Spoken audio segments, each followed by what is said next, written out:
Hello everyone. तो हमारी आज के वीडियो में हम लोग करेंगे साइंस के 16th chapter management of natural resources का फुल रिवीजन और देखेंगे इसके प्रीवियस ईयर क्वेश्चंस। तो आज हम जो जो कॉन्सेप्ट्स कवर करने वाले हैं वो अभी आप लोग अपनी स्क्रीन पर देख सकते हैं।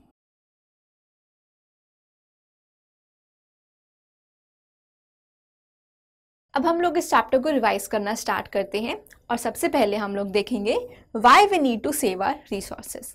तो आज की डेट में हम लोग जो भी चीज़ें यूज़ करते हैं, जैसे कि हम लोग जो पानी पीते हैं, जिस पेपर पे लिखते हैं, जो मोबाइल या फिर कंप्यूटर यूज़ करते हैं, वो सभी हमारे प्लैनेट पे जो नेचुरल रिसोर्सेज पाए जाते हैं उनसे बनाई गई हैं। और प्रॉब्लम की बात यह है कि हम इन सभी चीज़ों पे बहुत ज़्यादा डिपेंडेंट हैं और इनका बहुत ज़्यादा यूज़ कर रहे हैं, जबकि जो नेचुरल रिसोर्सेज हैं वो लिमिटेड हैं क्वांटिटी में। तो अगर तो हम इसी रेट पे उन सबको यूज़ करते रहेंगे तो बहुत जल्द हमारे रिसोर्सेज ख़त्म हो जाएंगे और फ्यूचर जनरेशन्स के लिए कुछ भी नहीं बचेगा।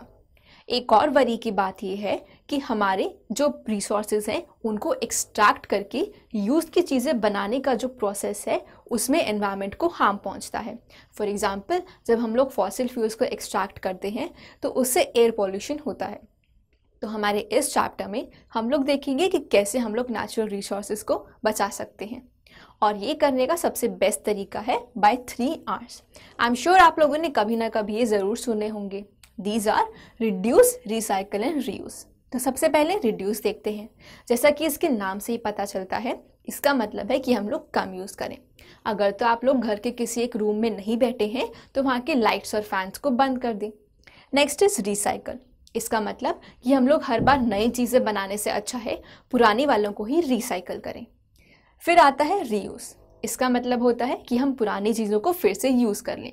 आपकी मम्मी कोई पैकेज प्रोडक्ट्स लाती होंगी किचन के लिए, जैसे कि जैम, केचप्स एक्सेट्रा, उन्हीं की बॉटल्स को हम लोग फिर से वॉश करके यूज़ कर सकते हैं rather than buying new ones.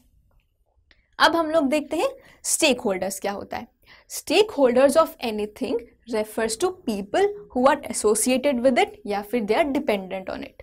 For example, अगर तो हम stakeholders of a forest की बात करें तो एक फॉरेस्ट पे जो भी लोग डिपेंडेंट है, उसके आसपास रहते हैं, या फिर जो लोग फॉरेस्ट को या फिर उसके लैंड को ओन करते हैं, वो होंगे उसके stake holders.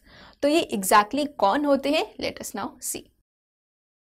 Stake holders of a forest में सबसे पहले आते हैं वो लोग जो कि फॉरेस्ट पे या फिर उसके आसपास रहते हैं और ये फॉरेस्ट पर डिपेंडेंट होते हैं, for example fruits, vegetables etcetera के लिए। फिर आते हैं forest department of the government वाले लोग जो कि लैंड को ओन करते हैं और उसके रिसोर्सेज को कंट्रोल करते हैं।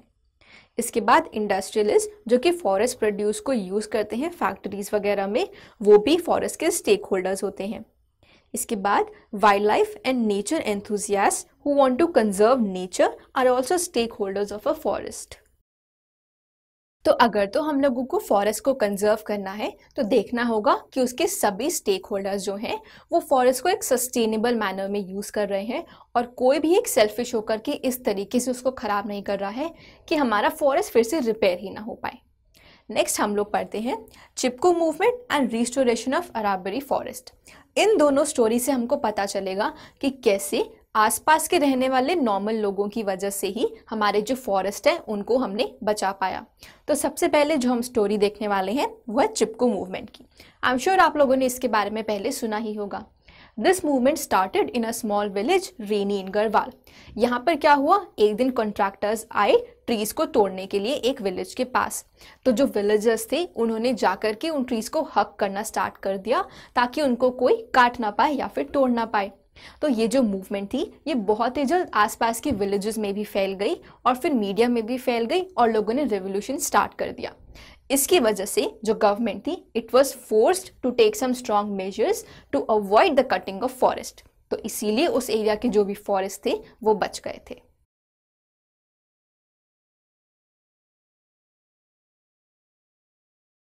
नेक्स्ट स्टोरी हम लोग देखते हैं रिस्टोरेशन ऑफ अरावली फॉरेस्ट।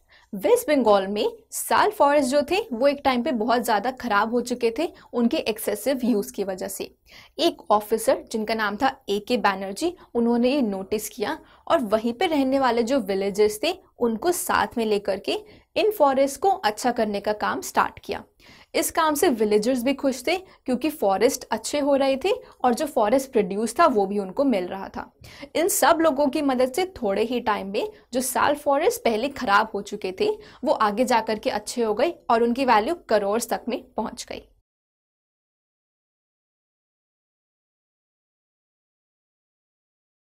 अब हम लोग पढ़ते हैं सस्टेनेबल मैनेजमेंट। तो अभी तक हम लोगों ने देखा है कि हमको हमारी बहुत सी नीड्स फुलफिल करने के लिए नेचुरल रिसोर्सेज की ज़रूरत है, लेकिन हम इनको ख़त्म भी नहीं कर सकते हैं क्योंकि फ्यूचर जनरेशन्स के लिए भी इनको बचाना है। तो ऐसे केस में हम लोग क्या करें? इस प्रॉब्लम को सॉल्व करने के लिए the concept of sustainable management comes into picture. ये कंसेप्ट कहता है कि हम हमारे रिसोर्सेज को कुछ इस तरीके से यूज़ करें कि हमारी आज के नीड्स तो पूरी हो ही जाए और हमारी फ्यूचर जनरेशन्स के लिए भी कुछ बच जाए। अब हम लोग पढ़ते हैं डैम्स के बारे में और हम देखेंगे इनके एडवांटेजेस एंड डिसएडवांटेजेस। तो आज की डेट में हमारे कंट्री में जो ज़्यादातर फार्मर्स हैं वो अपने इरिगेशन के लिए रेन या फिर मॉनसून पर डिपेंड करते हैं। अब लेकिन रेन का कोई भरोसा नहीं होता है और इसीलिए बहुत बारी उनकी क्रॉप्स जो हैं वो ख़राब हो जाती है। तो इस प्रॉब्लम को सॉल्व करने का एक तरीका है डैम्स बनाना। तो हम लोगों ने जैसा कि पहले देखा है कि डैम से हम लोग इलेक्ट्रिसिटी तो प्रोड्यूस कर ही सकते हैं, इसके साथ साथ हम लोग हमारे जो क्रॉप्स हैं उनको पानी भी पहुंचा सकते हैं या फिर उनकी इरिगेशन भी कर सकते हैं। तो इन एडवांटेजेस होने के बावजूद भी डैम्स के कुछ डिसएडवांटेजेस हैं जिनकी वजह से लोग इनको अपोज करते हैं। नर्मदा बचाओ आंदोलन is one such opposing movement. तो डैम्स के जो डिसएडवांटेजेस होते हैं वो अभी आप लोग अपनी स्क्रीन पर देख सकते हैं।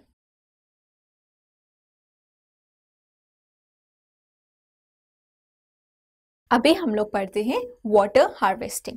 Water harvesting is another method जिससे हम लोगों की पानी की जो नीड्स हैं वो सॉल्व हो सकती हैं। बहुत पहले टाइम से हमारे जो एंसेस्टर्स थे वो बहुत सारे ऐसे स्ट्रक्चर्स बनाते आ रहे हैं जिससे हम लोग वाटर हार्वेस्ट कर सकते हैं।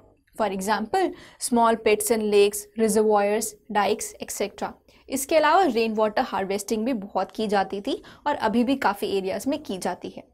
तो वाटर हार्वेस्टिंग का एक जो स्ट्रक्चर है उसका एग्जाम्पल आप लोग अपनी स्क्रीन पर अभी देख सकते हैं।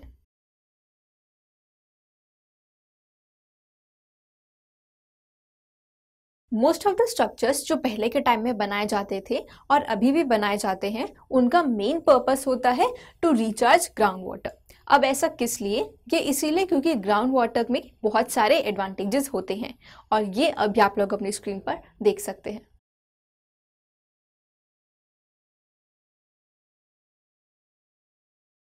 अब हम लोग पढ़ते हैं कोल एंड पेट्रोलियम के बारे में। जैसा कि आप लोगों को पता ही होगा कि कोल एंड पेट्रोलियम कैसे बनते हैं।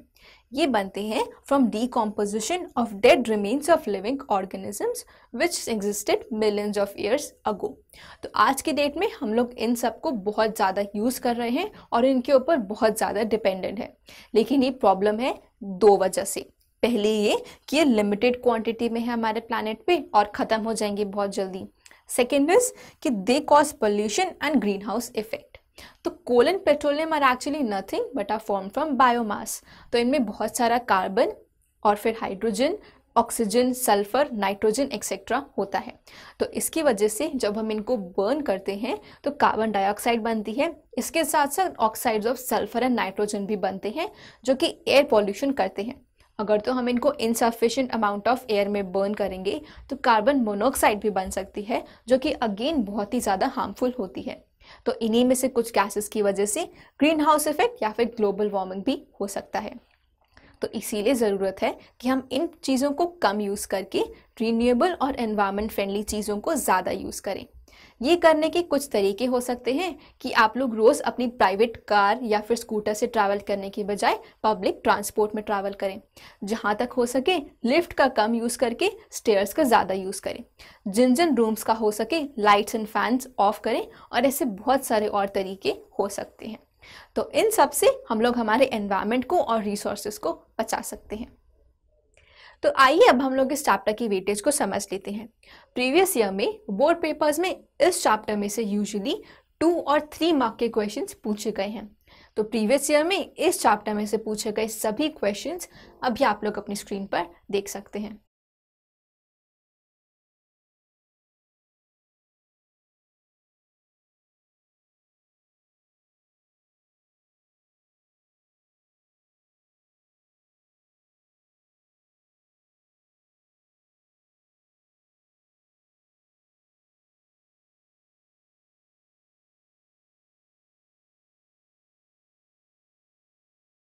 प्रीवियस ईयर्स में इस चैप्टर में से पूछे गए सभी क्वेश्चंस को डाउनलोड करने के लिए आप डिस्क्रिप्शन में दिए गए लिंक पर जा सकते हैं।